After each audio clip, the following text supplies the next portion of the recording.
좋습니다. 여러분, 좋은 아침입니다. 좋은 아침이에요. 오늘 아침 정말 아름답죠? 이렇게 남아프리카에 올 수 있게 되어 영광이고, 지금까지 며칠 동안 정말 멋진 시간을 보냈습니다. 저는 화요일에 미시간의 추운 날씨를 떠나 도착했는데, 이곳의 따뜻한 날씨와 모두의 따뜻한 환영 덕분에 정말 기뻤습니다. 그리고 여러분 모두에게 감사의 말씀을 전하고 싶습니다. 여러분의 따뜻함과 친절함, 환대 정말 감사드리며 우리가 이 선교대회를 함께 하면서 지금까지 큰 축복을 받았습니다. 저는 콜라드 바인이라고 하고 오늘은 선교의 한 측면에 대해 말씀드릴 예정입니다. 이곳이 선교대회이기 때문이죠. 그리고 내일 아침 7시에는 캔슬 컬처에서 살아남는 법에 대해 말씀드릴 예정입니다. 지난 몇 년 동안 그 주제에 대해 몇 가지를 배웠습니다. 그리고 캔슬 컬처에서 살아남는 법에 대해 이야기한 후 일요일 저녁에는 하나님의 부르심에 대해 말씀드릴 예정입니다. 모세가 떨기나무 불꽃 앞에서 받은 부르심에 초점을 맞출 것이고 그것은 일요일 저녁에 있을 예정이에요. 그래서 오늘 아침에는 전 세계적으로 지금 일어나고 있는 어떤 일에 대해 말씀드리고자 합니다. 저의 연락처 정보가 화면에 나와 있습니다. 그리고 오늘 말씀드릴 주제는 전 세계적으로 그리고 여기 남아프리카에서도 일어나고 있는 일인데 바로 예수님께서 사람들에게 꿈과 환상으로 나타나셔서 그분을 따르라고 초대하신다는 사실입니다. 선교의 기쁨 중 하나는 예수님께서 이미 일하시는 곳에 우리가 간다는 점입니다. 남아프리카의 도시들, 예를 들어 케이프타운, 요하네스버그, 더반을 볼 때 이 도시들을 그리스도를 위해 복음화할 수 있을까 생각합니다. 진실은 예수님께서 이미 이 도시들에 들어가 자신의 나라와 자녀들을 구원하시기 위해 일하고 계십니다. 예수님께서 어떻게 사람들의 삶에 손을 내미시는지 이야기하려 합니다. 선교에서는 하나님께서 이미 일하고 계신 곳으로 가고 싶기 때문입니다. 우리는 성령께서 이미 소중한 영혼들의 마음과 생각에 역사하시는 곳으로 가고 싶습니다. 우리가 하나님께서 그러니 우리 머리를 숙이고 다시 한번 성령님의 임재를 초청하도록 하겠습니다. 사랑하는 하늘아버지, 저희가 남아프리카에서 누리고 있는 축복에 감사드립니다. 아버지, 저희가 이 금요일에 함께 모일 수 있는 자유를 주셔서 감사합니다. 이 아름다운 시설을 주셔서 감사드리고 저희가 양심에 따라 모여서 예배드릴 수 있게 해주셔서 감사합니다. 이제 주님, 우리가 시간을 내어 예수님께서 오늘날 전 세계에서 어떻게 일하시는지 묵상할 때 각자의 삶과 사역에서 모두가 예수님을 찾게 해주시길 간구합니다. 비록 우리가 꿈이나 환상에서 예수님을 직접 뵙지 못할지라도 아버지, 그럼에도 예수님께서 일하시는 모습을 볼 수 있게 해주시길 바랍니다. 예수님께서 앞서가시길 기도합니다. 저희가 어떤 사역에 참여하든지 예수님 발자취를 따르게 해주시길 바랍니다. 성령께서 이 시간 인도하고 축복해 주시길 예수님 이름으로 기도합니다. 아멘.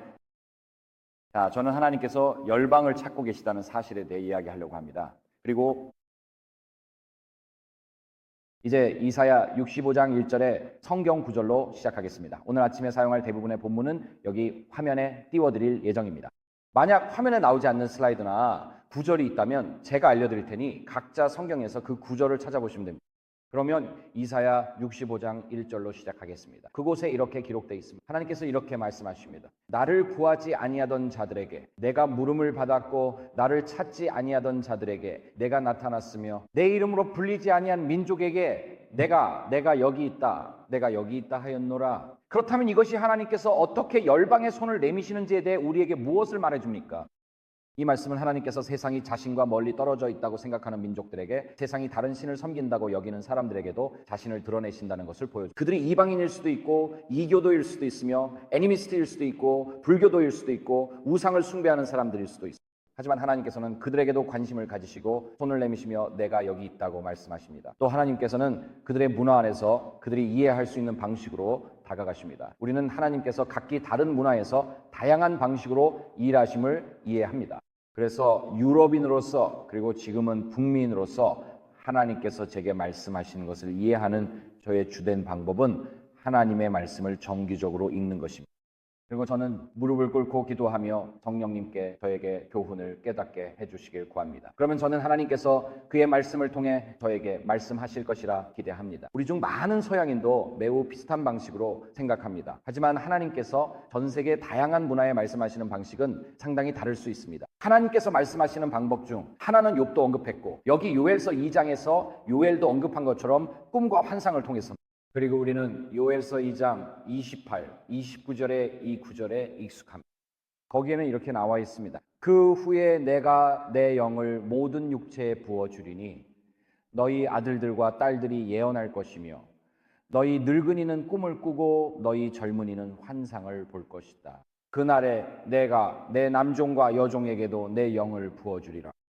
이제 그리스도인으로서 우리는 이렇게 묻습니다. 그 말씀이 성경에서 어디에서 성취되었는가? 그리고 이것은 요엘서에 나오는 주의 날에 대한 예언이며 사도행전 2장에서 오순절에 적용된 말씀입니다. 하지만 저는 이 예언의 성취가 오직 오순절에만 해당된다고 생각하지 않습니다. 왜냐하면 요엘서는 주의 날이 임하는 것에 대한 예언이기 때문입니다. 그리고 궁극적인 주의 날은 예수 그리스도의 재림입니다. 그래서 예수님께서 다시 오시기 전에 하나님께서는 자신의 영을 모든 민족에게 부어주시고 사람들을 그의 나라로 부르실 것입니다. 그리고 하나님께서 그렇게 하시는 방법 중 하나가 바로 꿈과 환상을 통해서입니다. 욥은 꿈과 환상을 기록했습니다. 욥기 33장 14절에서 18절에 이렇게 나와 있습니다. 하나님은 거듭거듭 말씀하시지만 사람들은 그것을 알아차리지 못한다. 하나님은 꿈과 밤의 환상 가운데 사람들이 침대에 누워 깊은 잠에 빠졌을 때 말씀하신다. 하나님은 그들의 귀에 속삭이시고 경고로 그들을 두렵게 하신다. 하나님은 그들이 악한 길에서 돌이키게 하시고 교만에서 벗어나게 하신다. 하나님은 그들을 무덤에서 죽음의 강을 건너는 것에서 보호하신다. 그래서 이 구절에서 욥은 하나님께서 꿈과 환상을 통해 특히 사람들이 깊은 잠에 빠졌을 때 그들에게 말씀하신다는 사실에 대해 이야기합니다. 이제 솔직해집시다. 우리가 잠자리에 들 때 하나님께서 꿈이나 환상으로 우리에게 말씀하실 거라고 기대하는 경우가 얼마나 자주 있나요? 여기서 고개를 젓는 분들이 보이네요. 거의 전혀 없죠. 그렇지 않나요? 제 인생에서 몇몇 사람들은 이렇게 말합니다. 나는 잠자리에 들 때 침대 옆 책장에 종이와 연필을 두고 자요 밤에 꿈을 꾸면 일어나서 그걸 적어둡니다. 저는 속으로 생각하죠. 이 사람은 뭔가 특별하게 감동을 받은 게 분명해. 서양인으로서 우리는 꿈이나 환상에 신경 쓰지 않으니까요. 마틴 루터 킹은 나에게는 꿈이 있습니다 라고 말할 수 있습니다. 하지만 만약 마틴 루터 킹이 어젯밤 꿈을 꾸었고 이것이 하나님께서 내게 보여주신 것입니다 라고 말했다면 우리는 그가 이상하다고 생각했을 겁니다. 우리는 꿈과 환상에 큰 의미를 두지 않습니다. 우리는 꿈과 환상을 기대하지도 않습니다. 우리는 꿈과 환상에 대해 이야기하지 않습니다. 교회에서 찬양이나 간증 시간에 아무도 손을 들고 화요일 밤에 꿈을 꾸었는데 하나님께서 내게 이렇게 보여주셨습니다 라고 말하지 않습니다. 만약 누군가 그렇게 말한다면 우리는 모두 그 사람에게 멀어집니다. 이 사람 뭔가 좀 이상하다고 생각합니다. 우리는 하나님께서 꿈과 환상으로 말씀하실 것이라 기대하지 않습니다. 그러나 이렇게 하면 하나님께서 자신을 드러내시는 한 방법에 마음과 삶을 닫게 됩니다. 하나님께서는 인류의 역사 전반에 걸쳐 꿈과 환상을 통해 사람들에게 꾸준히 말씀해 오셨습니다. 다니엘서 7장에 나오는 다니엘과 같은 성인들뿐 아니라 느부갓네살 왕, 바로 술 맡은 관원, 떡 굽는 관원, 사도행전 10장에 나오는 로마 백부장 고넬료 같은 이방인들에게도 하나님께서는 말씀하셨습니다. 그래서 하나님께서는 꿈과 환상을 통해 사람들에게 말씀하십니다. 다만 우리 서구인들이 우리 삶에서 이 통로를 하나님께 닫아버렸을 뿐입니다. 왜냐하면 해석이나 오해의 여지가 너무 많기 때문입니다. 그래서 성경에서 꿈의 기능에 대해 말하자면 성경에서는 여러 가지 기능을 찾아볼 수 있습니다. 첫 번째는 하나님께서 꿈을 통해 사람들에게 말씀하실 때 종종 그들의 삶에서 죄와 잘못된 길에서 돌이키라고 부르신다는 점입니다. 그 예로는 창세기 20장이 있는데 그곳에는 블레셋 왕 아비멜렉이 등장합니다. 그는 사라에게 마음이 끌렸고 그녀가 아브라함의 아내라는 사실을 알고 있었습니다. 그래서 그는 사라를 데려가고 그녀와 결혼하려고 합니다. 하나님께서 꿈에서 아비멜렉에게 말씀하시길 이 여인을 건드리지 마라. 그녀는 아브라함의 아내다. 그래서 하나님께서는 이방 왕이 자신의 관점에서는 무고한 행동이라고 생각했던 일을 저지르는 것을 막으셨지만 하나님의 눈에는 그것이 죄였습니다. 또 사도행전 9장 1절에서 9절까지 다마스커스로 가는 길에서 사울이 부르심을 받는 장면에서도 볼 수 있습니다. 사울은 기도회나 선교 집회에 가는 것이 아니라 다마스커스로 가서 그리스도인들을 잡아 죽이려고 했던 것입니다. 그리고 다시 한번 하나님께서 환상 중에 바울에게 말씀하시고 예수님께서 그에게 자신을 나타내셔서 잘못된 길에서 돌이키도록 하십니다. 창세기 31장에서는 하나님께서 라반에게 꿈에 나타나 야곱을 해치지 말라고 경고하십니다. 그래서 꿈의 기능 중 하나는 하나님께서 사람들에게 꿈을 통해 말씀하셔서 죄와 잘못된 길에서 벗어나도록 인도하신다는 것입니다. 또한 하나님께서는 꿈을 통해 교만이라는 특정한 죄에 빠지지 않도록 사람들에게 경고하시기도 합니다. 그리고 고전적인 예로는 다니엘서 4장에 나오는 느부갓네살의 꿈이 있습니다. 느부갓네살은 하늘 높이 자라는 나무에 대한 꿈을 꾸는데 그 나무에는 공중의 새들과 들의 짐승들이 그 안에서 피신처를 찾습니다. 그러나 그 나무는 베어집니다. 그리고 그 환상이 성경에 처음 등장한 것도 아닙니다. 그 환상은 이미 성경에 등장한 적이 있는데 기원전 605년에 느부갓네살과 그의 아버지에 의해 베어지기 전에 아시리아 왕에 대해 나타난 바 있습니다. 그래서 이제 아시리아 왕들에게 적용되었던 동일한 꿈이 느부갓네살 자신에게 주어졌고, 그 경고의 메시지는 하나님께서 느부갓네살에게 내가 아시리아 왕들을 무너뜨렸듯이 너도 무너뜨릴 수 있다고 말씀하시는 것입니다. 우리가 성경에서 발견하는 꿈의 또 다른 기능은 꿈이 우리를 진리로 인도하기 위해 주어진다는 것입니다. 하나님께서 꿈을 통해 우리에게 말씀하시는 것은 단순히 우리가 죄에서 돌이키게 하시려는 것만이 아니라 우리를 빛으로 인도하시기 위함이기도 합니다. 그에 대한 좋은 예가 바로 사도행전 10장 1절에서 8절인데 그 구절에는 두 개의 꿈이 등장합니다. 하나는 하나님을 경외하는 백부장 고넬료에게 주어졌고 다른 하나는 베드로에게 주어졌습니다. 그리고 베드로는 지붕 위에서 기도하던 중에 환상을 보게 됩니다. 그러니까 하나님께서 이 두 사람 모두에게 말씀하신 것이죠. 그리고 이 이야기에서 하나님은 이 두 사람을 하나로 모으기 위해 각각에게 환상을 주십니다. 그리고 이 이야기는 두 사람이 각각 받은 환상에 따라 행동하고 함께 모여서 하나님께서 하신 일을 나눌 때 비로소 완성되고 그제서야 하나님께서 두 사람을 위해 아름다운 일을 하고 계셨다는 것을 깨닫게 됩니다. 여러분은 꿈이나 환상을 가질 수 있고 그게 전혀 말이 안 된다고 생각할 수도 있습니다. 하지만 그걸 누군가와 나누면 누군가는 잠깐만요, 저도 그와 관련된 꿈을 꾼 적이 있어요 라고 말할 수도 있습니다. 그리고 그 사람이 하는 말을 들으면 갑자기 모든 것이 이해가 됩니다. 만약 고넬료가 자신의 환상에 따라 행동하지 않았고 베드로도 자신의 환상에 따라 행동하지 않았다면 그들 중 누구에게도 아무것도 이해되지 않았을 것입니다. 그리고 이제 네 번째 꿈과 환상의 목적이 있는데 그것은 임박한 죽음에 대해 사람들에게 경고하고 이 문제들에서 벗어날 수 있는 방향을 제시해 주는 것입니다.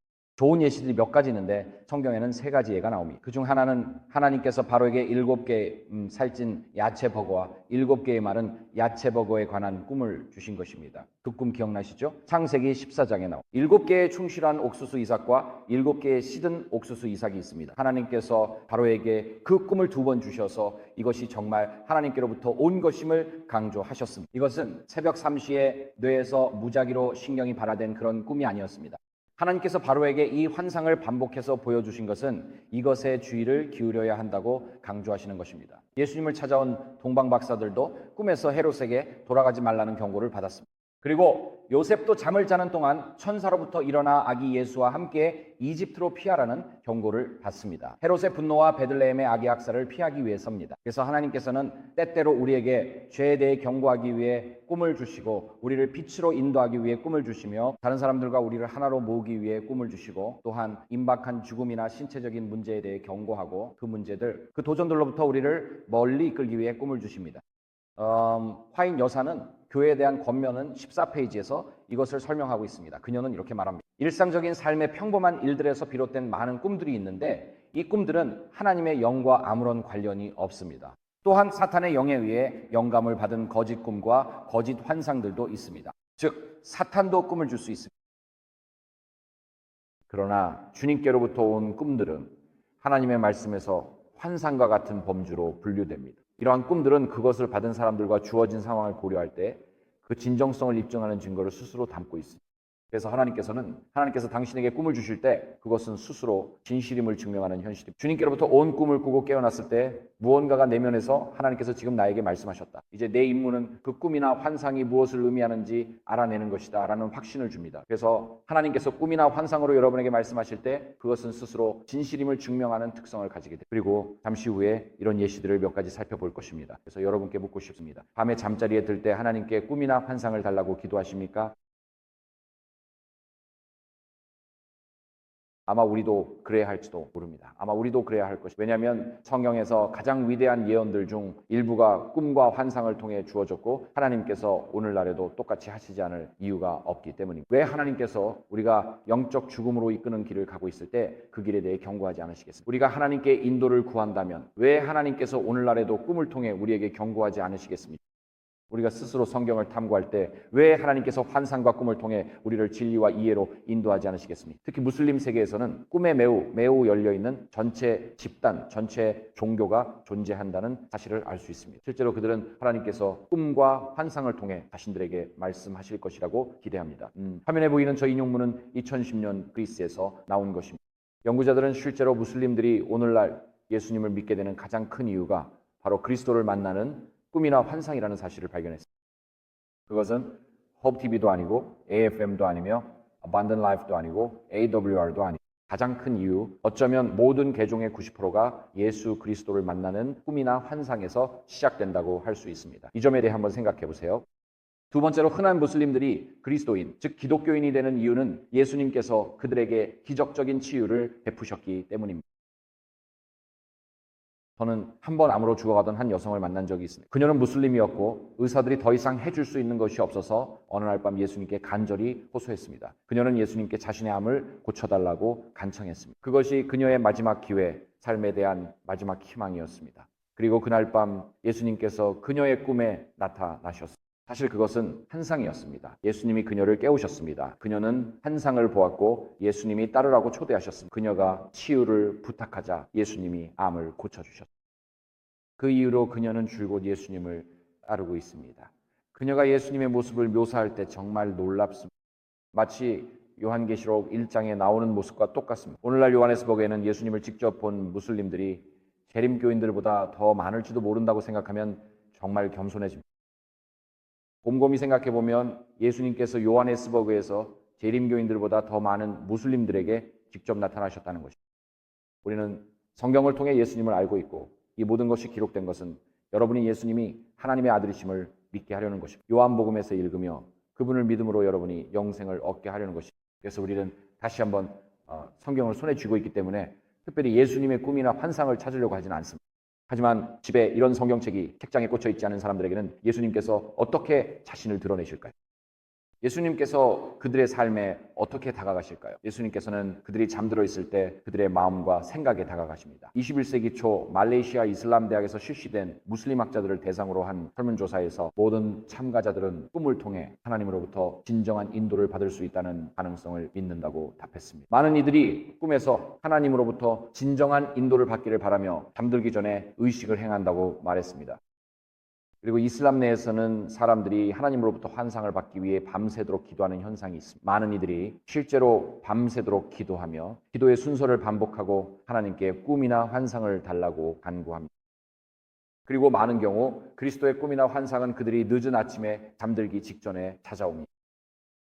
하나님께서는 그들이 자신에게 말씀해 주길 원하십니다. 하나님께서 오늘 우리에게 말씀하신다면 우리는 어떻게 반응할까요? 그분은 소멸하는 분이십니다. 그분은 우리 삶에 죄가 없기를 원하십니다. 어쩌면 우리는 정말로 부활하신 주님과의 개인적인 만남을 원하지 않는 것일지도 모릅니다. 누가 알겠습니까? 꿀 안에는 이렇게 적혀 있습니다. 그들에게는 현세와 내세에서 기쁜 소식이 있으니 하나님의 말씀에는 변함이 없다.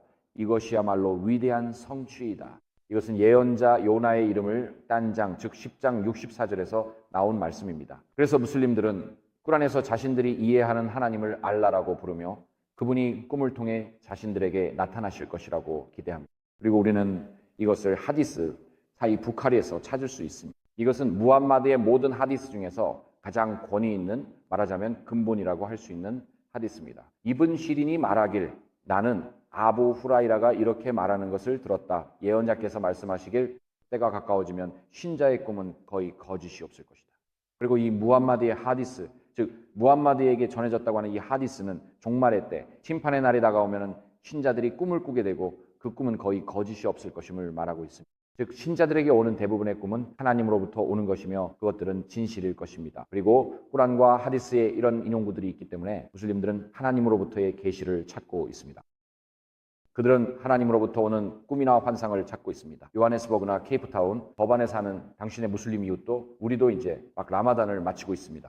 그렇죠? 올해 라마단은 3월 1일쯤에 시작합니다. 그래서 라마단이 끝나게 됩니다. 그리고 라마단의 마지막 주를 무슬림들은 기도의 주간이라고 부르며 그들은 이 마지막 주에 신이 자신들에게 말씀하실 것으로 기대합니다. 그들은 그것을 기대하고 찾고 바라고 있습니다. 많은 사람들이 하나님으로부터 오는 환상이나 꿈을 위해 밤새 기도할 것입니다. 이들은 하나님의 계시를 간절히 구하는 우리의 이웃들입니다. 우리는 그들을 이방인이나 우상 숭배자, 하나님의 은혜가 미치지 않는 사람들로 생각할 수도 있습니다. 하지만 그렇지 않습니다. 그들 역시 하나님의 계시를 찾고 있습니다. 그리고 이것은 선교 대회입니다. 이 대회는 우리가 스스로에 대해 기분 좋게 느끼려는 것이 아니라 우리를 준비시키고 예수 그리스도를 찾는 이들에게 더 잘 다가가도록 돕기 위한 것입니다. 그렇다면 왜 하나님께서 무슬림들에게 꿈과 환상으로 말씀하실까요? 여러 이유가 있습니다. 첫 번째 이유는 무슬림과 예수 그리스도 사이에는 정말 많은 장벽이 존재한다는 점입니다. 많은 무슬림들, 아니 모든 무슬림들에게 예수님은 선지자이지만 그 이상은 아닙니다. 그들은 예수님께서 기적적으로 태어나셨다는 것을 알고 있습니다. 또한 그분이 기적적으로 하늘로 승천하셨다는 것도 알고 있습니다. 그들은 예수님께서 다시 오실 것도 알고 이를 이사의 강림이라 부릅니다. 그러나 이슬람 종말론은 혼란스럽고 체계가 없습니다. 그들은 예수 그리스도에게 특별함을 압니다. 하지만 무슬림과 그리스도 사이에는 많은 사회적 장벽이 있습니다. 가족적인 장벽도 있고 신학적인 장벽도 있으며 심리적인 장벽도 있습니다. 많은 무슬림들에게 기독교인에 대한 인식은 기독교인들은 술을 마시고 돼지고기를 먹으며 문란하게 산다는 것입니다. 기독교인들이 그런 행동을 한다면 왜 그리스도를 따르는 사람이 되어야 할까요? 기독교인들이 그런 행동을 한다면 왜 기독교인이 되어야 할까요? 그래서 많은 무슬림들에게는 예수님을 따르는 것을 막는 수많은 장벽들이 존재합니다. 네, 그들은 예수님에 대해 뭔가 특별한 점이 있다는 것은 알고 있지만 예수님을 따른다고 주장하는 사람들에게는 종종 특별한 점이 별로 없어서 그들 사이에 속하고 싶어 하지 않습니다. 그래서 내가 예수님을 따르고 싶지만 예수님을 따르는 사람들 사이에 속하고 싶지 않다면 그것은 나를 불가능한 상황에 놓이게 합니다. 그래서 무슬림과 예수 그리스도 사이에는 무슬림들이 예수님을 따르지 못하게 하는 많은 장벽들이 있습니다. 무슬림과 예수님 그리고 그리스도 사이에 또 다른 장벽은 무슬림 신앙에서 꿈이 매우 중요한 의미를 가진다는 점. 그리고 하나님께서는 무슬림들이 그것을 기대하고 있기 때문에 꿈을 통해 꿈을 사용하여 무슬림들에게 말씀하십니다. 그들은 그것을 찾고 있습니다. 하나님께서 왜 무슬림들에게 꿈으로 말씀하실까요? 꿈은 직접적인 접근을 가능하게 하기 때문입니다. 하나님께서는 그들이 깨어있든 잠들어 있든 직접 그들의 마음과 생각에 말씀하십니다. 그리고 예수님에 대한 꿈을 꾼 사람에게는 나는 예수님을 따라야 해. 나는 예수님에 대해 더 알아야 해 라는 확신이 생기게 되는데 이것은 다른 어떤 것으로도 얻을 수 없는 것입니다. 다메섹으로 가던 길의 바울을 생각해 보세요. 그는 그리스도인들을 죽이기 위해 다메섹으로 가고 있었습니다. 그는 유대교에서 떠오르는 스타였습니다. 그는 또래보다 앞서 있었습니다. 그는 동시대인들 중에서도 수장이었습니다. 그는 예수님 시대 유대교에 떠오르는 스타였고 그리스도의 제자들을 죽이던 사람이었습니다. 그리고 그가 다메섹으로 가는 길에서 예수님을 만난 후 다메섹에 가서 사흘 동안 금식하며 기도하고 눈이 멀어 앉아 있게 됩니다. 바울은 결정을 내려야 했습니다. 그는 방금 부활하신 주님을 만난 것입니다. 그가 싸우며 목숨을 건 모든 것을 등질 것인가, 죽이기까지 한 모든 것을 그가 사내들인과 자신의 경력 그리고 유대교에 떠오르는 스타로서 쌓아온 사회적 명예를 모두 등질 것인가. 그러나 예수님께서 직접 바울에게 말씀하셨기 때문에 그것이 바울의 삶을 교회를 박해하던 자에서 사도들 중 가장 위대한 인물 중 하나로 바꿔놓았습니다. 그리고 예수님께서 무슬림들에게 꿈을 통해 말씀하실 때 그들에게는 기독교인들 사이에서도 보기 힘든 확신과 사랑이 생깁니다. 이제 그들은 아직 모든 답을 알지는 않지만 하나님께서 예언자 예수를 통해 자신들에게 말씀하셨다는 것을 압니다. 그리고 이제 예수님께서 직접 자신들에게 말씀하셨기 때문에 예수님에 대해 더 알고 싶어 합니다. 그렇다면 하나님께서 왜 무슬림들에게 꿈을 통해 말씀하실까요? 그 이유는 무슬림들이 신앙의 일부로서 초자연적인 만남을 기대하기 때문입니다. 그래서 많은 무슬림들에게 꿈은 창시자인 무함마드부터 그의 추종자들에 이르기까지 평범한 무슬림들의 우주관에서 중심적인 역할을 합니다. 이것은 이슬람 생활에서 선택적인 부분이 아니라 의미 있는 구성 요소입니다. 그렇다면 무슬림들에게 오는 꿈에는 어떤 공통적인 특징들이 있을까요? 다시 말하지만 이런 일들은 라마단이 끝나가는 오늘 밤에도 요하네스버그에서 일어나고 있습니다. 이런 현상은 전 세계에서 하루 24시간 일어납니다. 첫 번째로 예수님께서는 보통 자신이 누구인지 밝히십니다. 그는 종종 성경 구절을 인용하곤 했습니다. 나는 길이요 진리요 생명이다.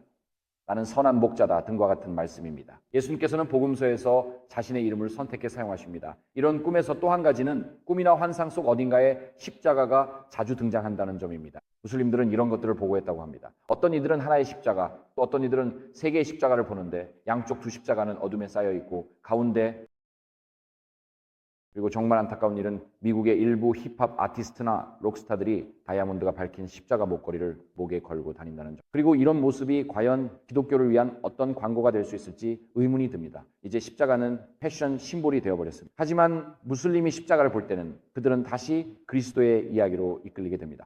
십자가는 패션 심볼이 아니라 부활하신 구세주를 가리키는 것입니다. 이런 꿈들에서 예수님은 종종 사람들에게 회개를 촉구하십니다. 무슬림들 사이에는 자신들이 죄인이라는 인식이 있습니다. 그들은 하나님 앞에서 수치심을 느끼지만 그 수치심을 어떻게 없애야 할지 모릅니다. 그러나 이런 꿈에서 예수님은 무슬림들에게 회개를 촉구하십니다. 그리고 예수님은 무슬림들에게 자신을 따르고 자신을 믿으라고 요청하십니다. 그래서 종종 예수님께서 갈릴리 호숫가에서 사람들에게 하셨던 말씀, 즉 나를 따르라는 말을 듣게 됩니다. 이 메시지는 이런 꿈에서 무슬림들에게 자주 전해집니다. 예수님을 환상으로 본 사람들이 전에 한 번도 경험해보지 못한 사랑과 평화에 압도되었다고 종종 보고되는 것을 들을 수 있습니다. 그리고 그들은 그것을 숨길 수 없습니다. 그들은 예수님이 자신들을 사랑하신다는 것을 알고 있습니다. 저도 한때 미네소타의 한 목사님이 계셨는데 평생을 속죄의 교리를 연구하며 보냈습니다. 속죄의 주제, 속죄의 대상, 그리고 칼버리에서 무슨 일이 일어났는지에 대한 인터넷에 떠도는 다양한 이론들에 대해 연구했습니다. 만약 대가가 지불되었다면 그 대가는 누구에게 지불된 걸까요? 왜 대가가 필요했을까요? 하나님 아버지는 죄인들에게 분노 풀려 피해 제물이 필요한 분노하신 신인가요? 속죄교리에 대해서는 온갖 종류의 논의가 있습니다. 그래서 저는 은퇴를 앞둔 이 목사님께 나이 많은 분이셨는데 이렇게 물었습니다. 40년 동안 속죄교리를 연구하셨는데 그 결론이 무엇입니까? 그분은 이렇게 말씀하셨습니다. 이것이 결론입니다. 예수님이 나를 사랑하신다는 것을 나는 압니다. 성경이 그렇게 말씀하시니까요. 그리고 그분이 갈보리에서 일어난 일을 40년 동안 연구한 끝에 도달한 그 단순한 진리를 무슬림들은 예수님이 꿈이나 환상에 나타나셨을 때 단 몇 초 만에 깨닫게 됩니다. 그 순간 그들은 평생 한 번도 상상해 본 적 없는 사랑과 깊은 자비를 경험했다는 것을 알게 됩니다. 그들은 예수님이 자신들을 사랑하신다는 것을 압니다. 정말 놀라운 일이고 이런 이야기를 자주 듣게 됩니다. 무슬림들은 예수님에 관한 꿈과 환상에서 많은 빛과 색깔을 본다고 이야기합니다. 그리고 서구에서는 우리가 애도를 상징하는 색이 검정색. 그래서 장례식이 있을 때 우리는 검은색 재킷과 검은색 넥타이를 입지만 우리의 성경책도 보통 검은색 가죽으로 덮여 있습니다. 마치 이 책이 슬픔과 애도의 근원인 것처럼 말이죠. 하지만 꾸란을 보면 보통 초록색과 빨간색으로 되어 있는데 이 색들은 생명과 연관된 색입니다. 그래서 우리 성경책의 색깔은 무슬림 세계에 좋은 메시지를 주지 못합니다. 이 책이 죽음의 책이지 빛이나 기쁨, 영원한 생명의 책이 아니라는 인상을 주죠. 하지만 이러한 꿈과 환상에서 우리가 발견하는 것은 사람들이 계속해서 빛이 있었다고 보고하고 온갖 다양한 색깔들이 있었다는 것입니다. 그리고 에스겔서 1장, 요한계시록 4장과 5장, 이사야서 6장을 보면 하나님의 보좌 환상을 볼 때 무지개와 형언할 수 없는 빛과 영광이 하나님의 보좌를 둘러싸고 있는 것을 알 수 있습니다. 그리고 이것이 바로 무슬림들이 그들의 꿈과 그리스도에 대한 환상에서 보는 것입니다.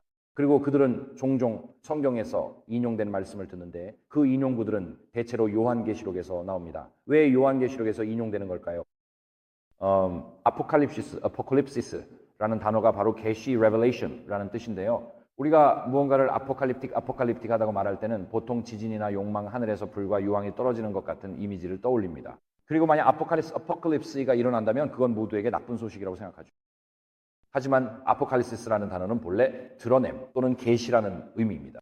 이것은 마치 아침에 창문을 열고 햇빛이 침실로 들어오는 것과 같습니다. 바깥에 찬란한 빛이 드러나는 순간이죠. 그래서 요한계시록은 예수 그리스도를 드러내는 계시입니다. 이것은 예수 그리스도를 통한 아포칼립시스이며 예수님의 영광과 아름다움 그리고 위엄이 드러나는 계시입니다. 그리고 요한계시록 전체에는 4가지 환상이 있습니다. 요한계시록은 이 4가지 환상으로 나눌 수 있습니다. 예수님께서 어떻게 교회 가운데 거니시며 교회를 돌보시고 박해 속에서도 교회를 지키시는지를 볼 수 있습니다. 예수님은 위에 있는 하늘에서 교회를 위한 집을 준비하고 계시며 마지막 때에 교회를 위해 다시 오실 것입니다.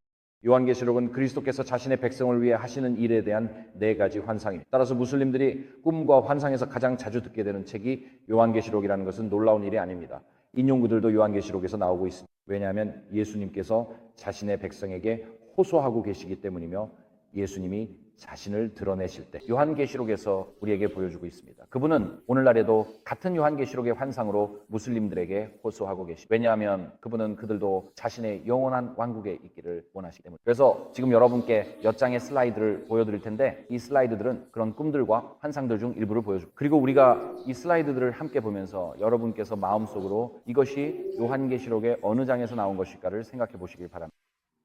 알겠죠? 자, 첫 번째입니다. 아살라무 알라이쿰, 평화가 있기를. 어젯밤 꿈에서 예언자 이사는 꾸란에서 예수님을 가리키는 이름이고 그 뒤에 붙는 AS, 즉 평화가 그에게 있기를 이라는 뜻인데 영어로는 종종 PBUH라고 표기합니다. 이것은 경칭으로 꾸란에 나오는 모든 예언자들에게 사용됩니다.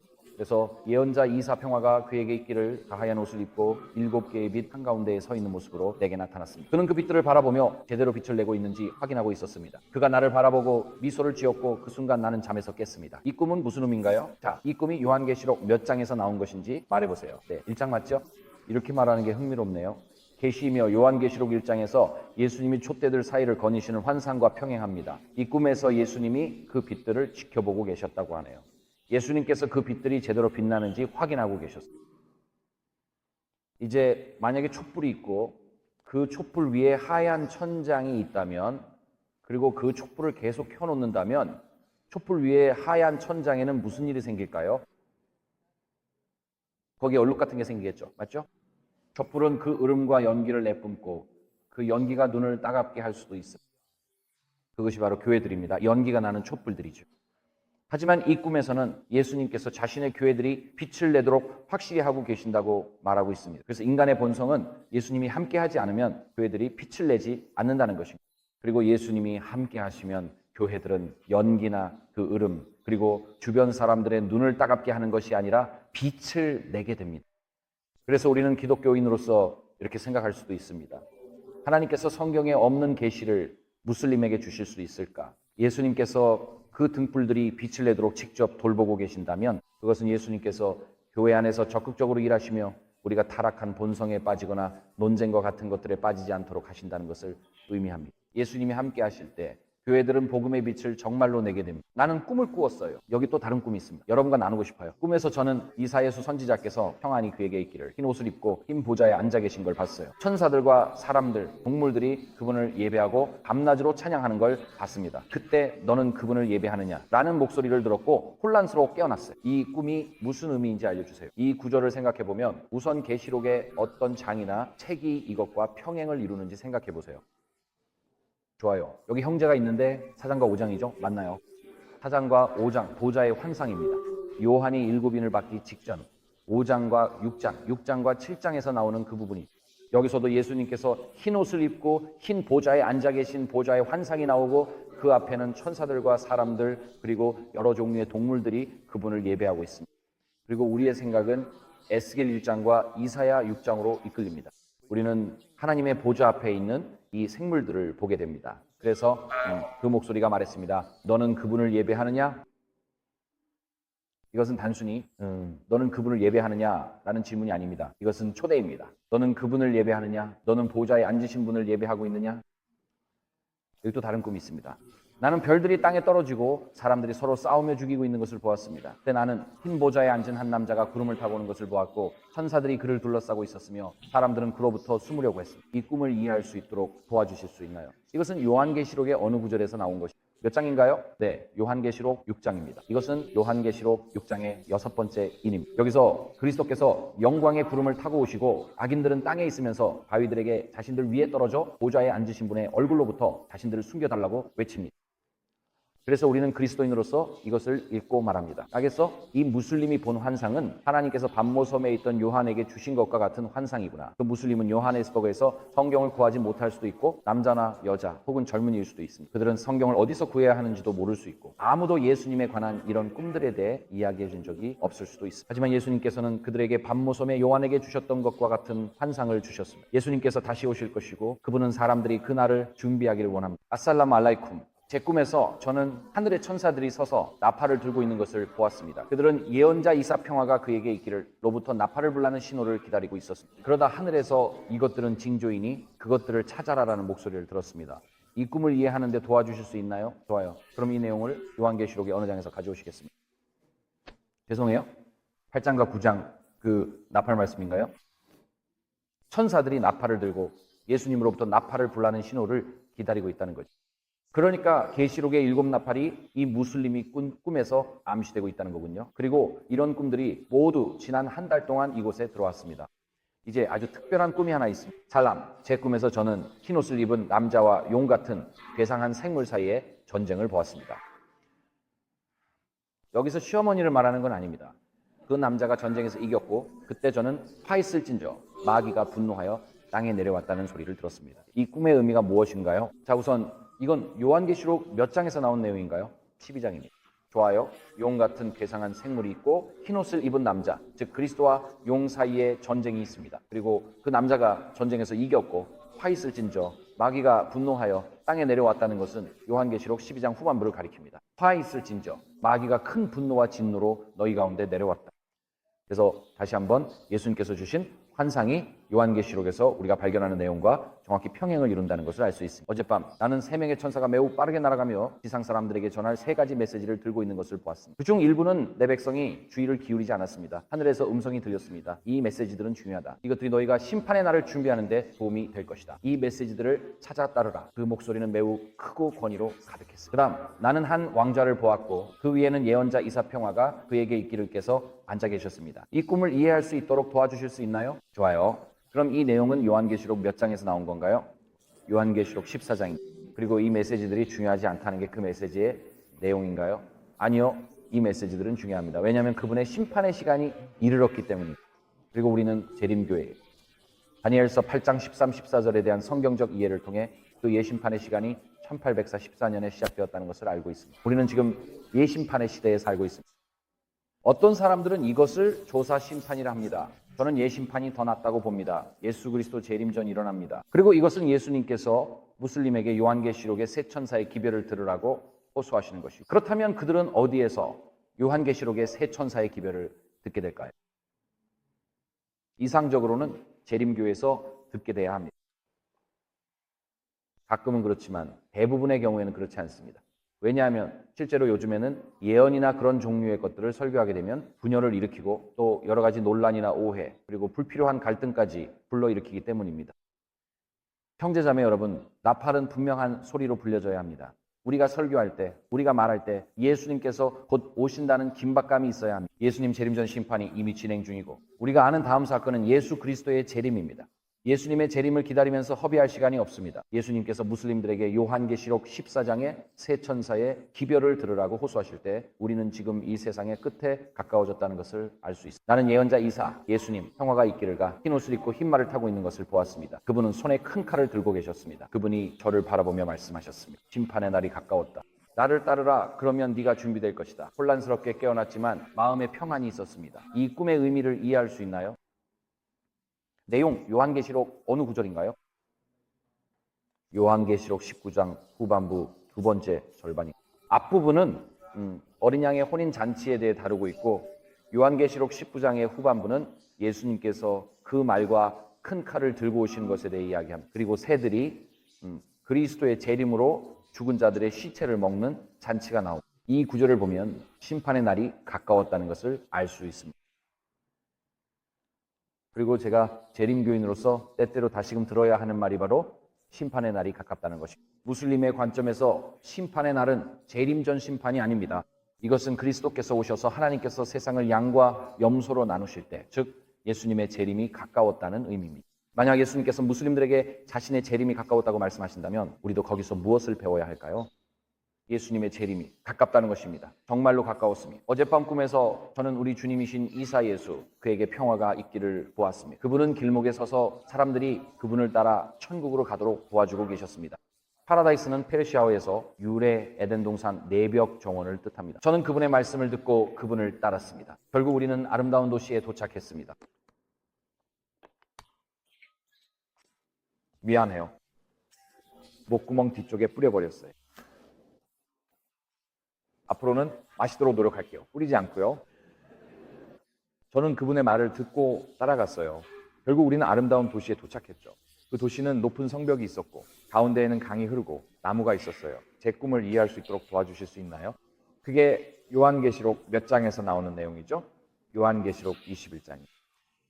여기 있어요. 새 예루살렘과 생명수의 강, 그리고 그곳에 서 있는 생명나무, 그리고 그 나무의 잎사귀와 계절마다 맺히는 다양한 열매들이 만국을 치유하기 위해 있는 거죠. 이런 꿈들이 지금 들어오고 있는 것들. 여기서 웹사이트 이름을 언급하지는 않겠지만 오늘 오후나 나중에 아래에 카드들을 놓아줄 테니 직접 그 웹사이트들을 확인해 보실 수 있습니다.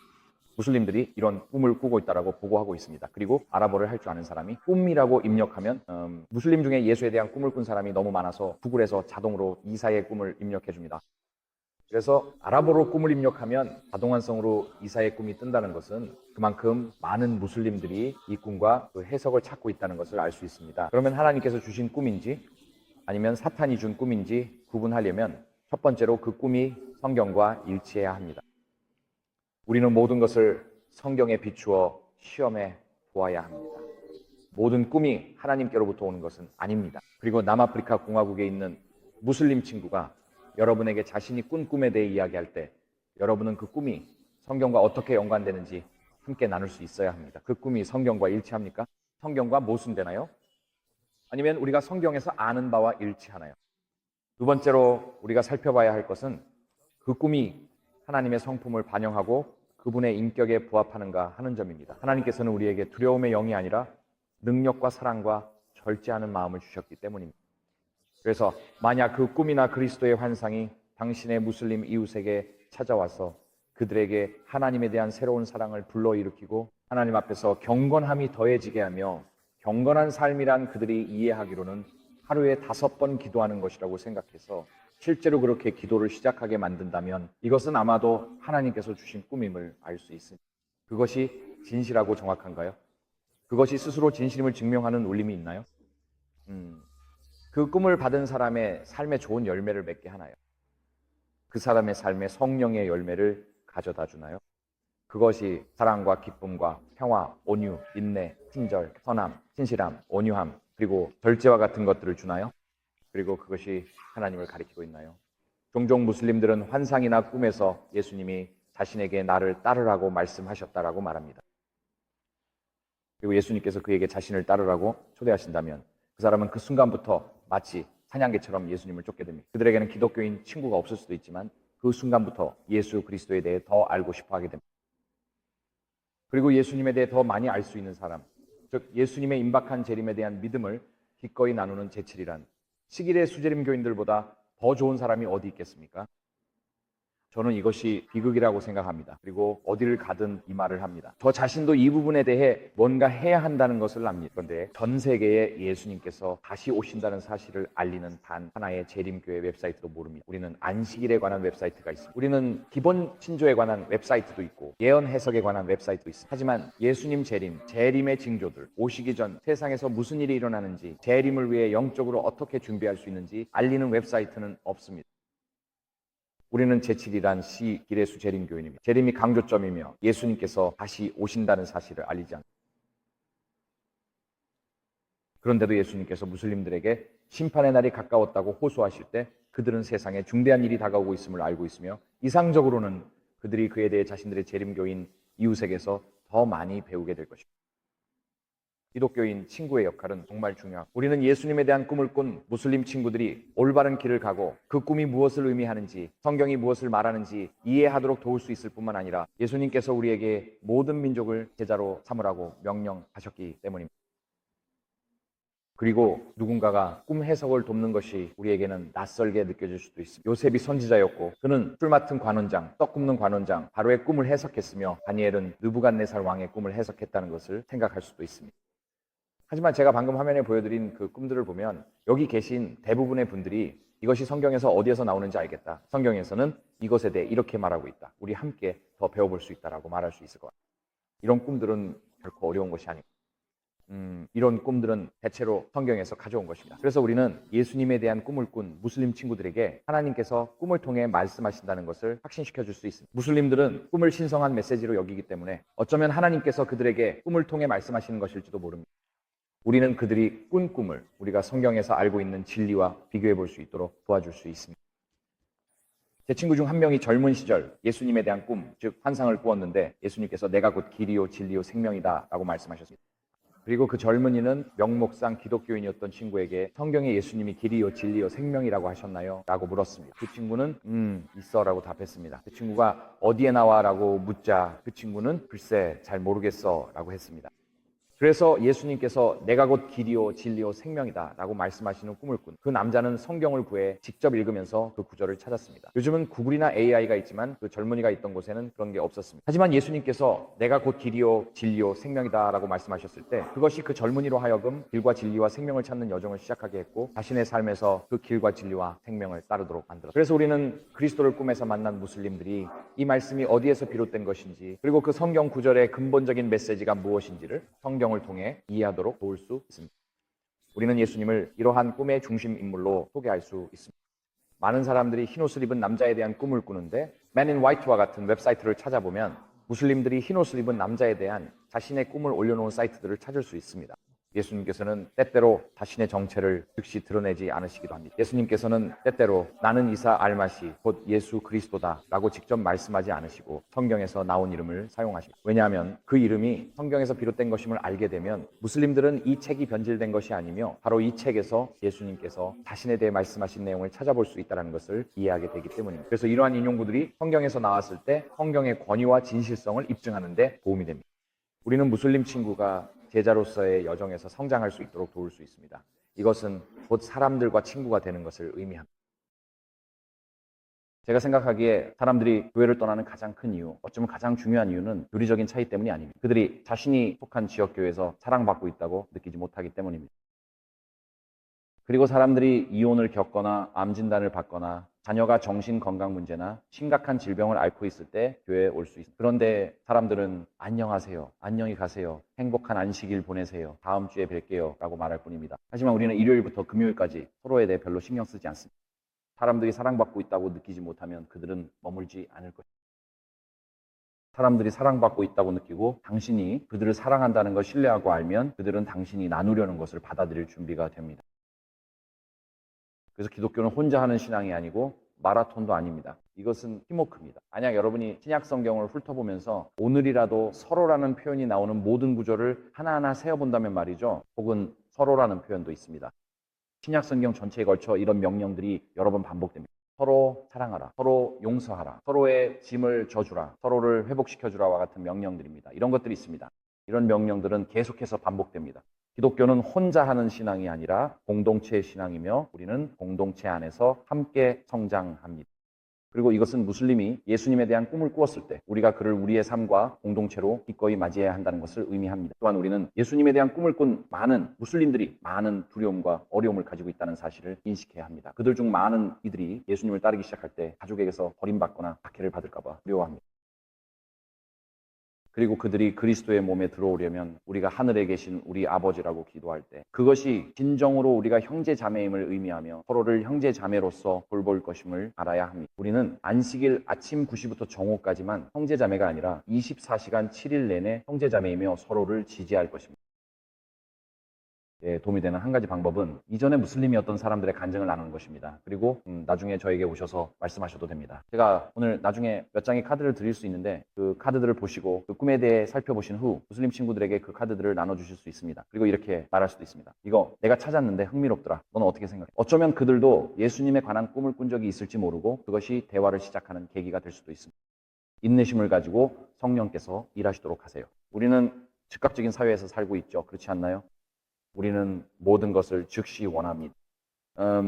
예를 들어 제가 아마존에 들어가서 예를 들어 베리언 스프링스에서 아침 9시에 아마존에 들어가면 오늘 밤에 배송해 드릴 수 있습니다 라고 뜨는 거죠. 그러면 저는 정말 좋네라고 생각합니다. 그런데 가끔은 배송에 3일이 걸립니다 라고 나오기도 하죠. 그러면 저는 정말 끔찍하네, 아마존이 얼마나 비효율적인지라고 생각합니다. 그리고 가끔은 어떤 상품을 보고 나서 1시간쯤 지나면 이 상품은 24시간 내 배송이 가능합니다 라는 메시지를 받기도 합니다. 마치 그들이 저를 위해 뭔가 해결해 준 것 같죠. 그래서 저는 이런 대기업들을 별로 좋아하지 않아서 아마존에서 잔디 트랙터를 보면 24시간 후에 집에서 24시간 배송 가능한 제품이 있습니다 라는 메시지를 받게 됩니다. 그들이 배송이 가능하도록 미국 전역에서 무언가를 옮겼다는 걸 압니다. 어떻게 보면 그게 제가 시스템에 복수하는 방법이죠. 우리는 모든 것이 즉시 이루어지길 바라지만 무슬림이 그리스도를 받아들이기 위해서는 400년간 쌓여온 깊은 적대감과 오랜 세월에 걸친 적대적인 신학, 뿌리 깊은 편견, 고유한 문화와 전통, 가족의 영향, 하디스, 무함마드의 언행, 그리고 꾸란, 샤리아법 등 수많은 장벽을 극복해야 합니다. 우리는 때때로 무슬림이 예수님을 따르지 않도록 가해지는 압력이 얼마나 큰지 전혀 모를 때가 있습니다. 하지만 예수님께서 이슬람의 장막 넘어 그들의 마음과 생각 속 꿈에 나타나 나를 따르라고 하신다면 그것은 그분에게 모든 것이 가능하다는 의미이고 그는 이것이 이루어질 수 있다고 믿습니다. 그리고 종종 그 사람은 헌신적인 그리스도인이 정말로 제자 훈련의 여정을 함께 걸어줄 필요가 있습니다. 알라를 찾다가 예수를 만나다를 읽어보신 분도 계실 텐데 아직이라면 꼭 읽어보세요. 정말 좋은 책입니다. 나빌 쿠레시가 그 이야기의 주인공인데 그는 몇 년 전에 세상을 떠났습니다. 그는 텍사스에서 위암으로 세상을 떠났고 나이는 아마 38세 정도였을 겁니다. 하지만 그 이야기에서 흥미로운 점은 그의 회심 과정 내내 한 의대 동료가 그 여정을 함께 걸어주었다는 것입니다. 그리고 그 의대생은 그의 이야기 전반에 걸쳐 계속 등장하는데 그 의대생은 영국에서 온 젊은 무슬림 학생, 즉 아마디아 무슬림으로 플로리다에서 공부하던 그를 정말 사랑했습니다. 그는 수년간의 토론과 대화, 기도, 오고 가는 이야기, 막다른 길, 그리고 힘든 대화 속에서도 그를 사랑했습니다. 그는 그를 충분히 사랑했지만 그를 그리스도의 몸 안으로 이끈 것은 바로 예수님에 관한 꿈이었습니다. 그리고 그가 어머니에게 가서 저는 꿈을 꿨어요. 이게 무슨 뜻이죠? 라고 말했을 때 어머니는 무슬림의 꿈 해석책을 가지고 있었고 이 젊은이에게는 기독교적인 꿈 해석책이 없었습니다. 하지만 다행히도 복음의 진리가 결국 이겼습니다. 이제 시간이 다 된 것 같습니다. 10시 20분에 끝내야 한다고 들었는데 지금은 10시 22분이네요. 저는 하고 싶습니다. 여기는 선교 대회입니다. 선교는 우리에 관한 것이 아닙니다. 선교는 하나님께서 일하시는 이야기.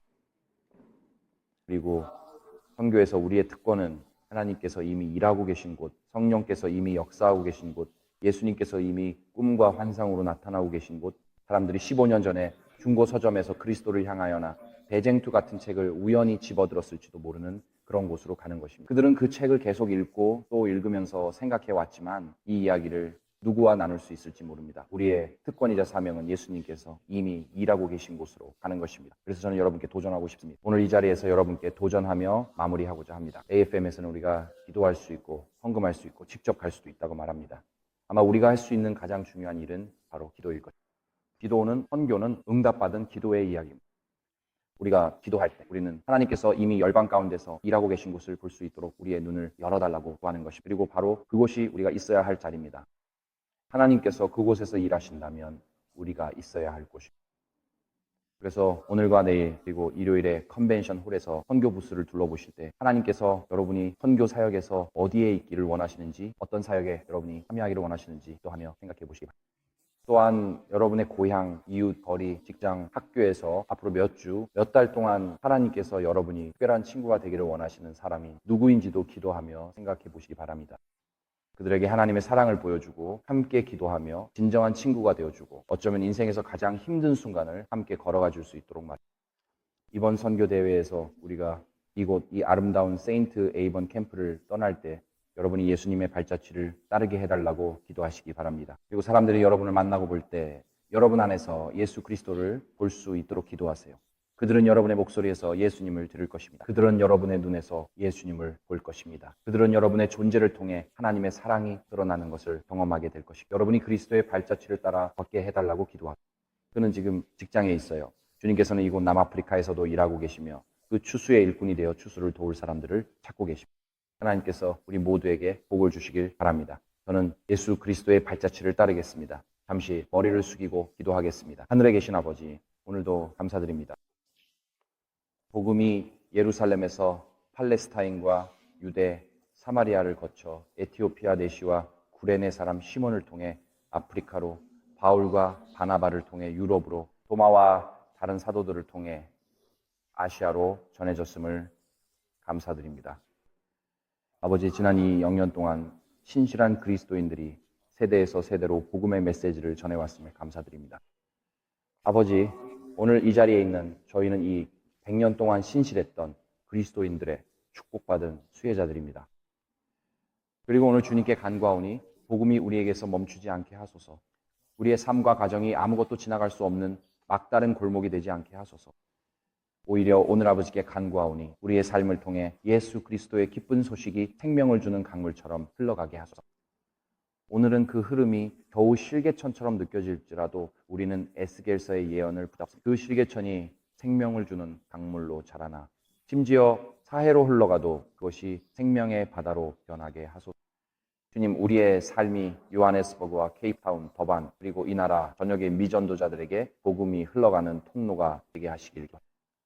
주님, 복음이 우리를 통해 흘러갈 때 그 과정 속에서 우리를 정결하게 하시고 깨끗하게 하시길 기도합니다. 아버지, 우리의 눈을 열어주시고 지금 이 순간부터 신성한 만남을 허락해 주시고 예수님께서 이미 일하고 계신 그곳에서 사람들을 만날 수 있는 신성한 만남을 허락해 주시고 그 순간마다 아버지, 우리가 무엇을 언제 어떻게 나눠야 할지 정확히 알 수 있도록 위로부터 오는 말씀을 우리에게 허락해 주시길 기도합니다. 우리가 하는 모든 일 속에서 사람들이 예수님이 주이시며 예수님이 왕이시고 예수님이 사랑이시며 예수님이 다시 오신다는 사실을 알게 하소서. 아버지, 이 기적을 우리 각자의 삶 가운데 이루어 주옵소서. 예수님의 이름으로 겸손히 기도드립니다. 아멘.